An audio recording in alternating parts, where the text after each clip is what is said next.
Details now on the rescue of a woman in Margate. Police officers jumped into a lake earlier today to get her out of the car, which was sinking fast. CBS 4's Gary Nelson spoke to those officers, and he joins us now live with the story. Gary.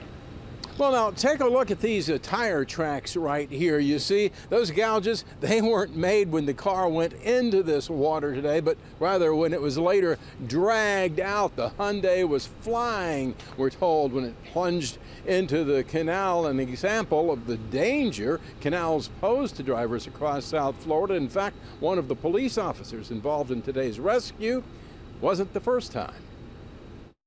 Divers prepared to go into a canal to retrieve a submerged car. They didn't need to rescue the driver. Margate officer George Woolley and Coconut Creek officer Larry Christopher arrived at about the same time as a Hyundai Elantra was sinking, an hysterical woman at the wheel.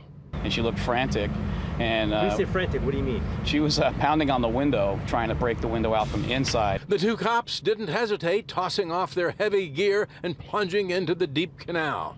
The car was about half submerged, and we could see a white female in the front driver's side, and she was yelling as we were swimming towards her. Woolley had this gadget that everyone should have in canal-streaked South Florida: a hammer for breaking windows and a razor for cutting seat belts. It was going down. It was actually going down quickly, so it was a matter of seconds. And when we broke out the back window, as we grabbed her hand, the car was going down as we pulled her out.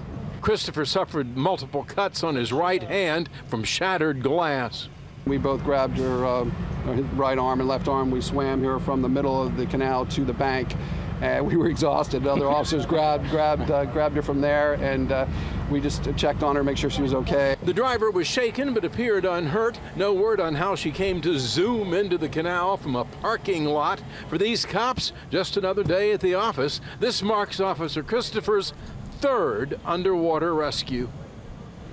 And police and fire rescue folks can't stress enough how everyone in South Florida should have one of those little hammer devices in their car, because the canals are everywhere down here. You never know what's going to happen. They have a Velcro attachment to them, so you can put them in your car, in the cabin of your car, and that's where they're going to stay when you hit the water. If the car turns upside down, you'll know where to reach for that life-saving device.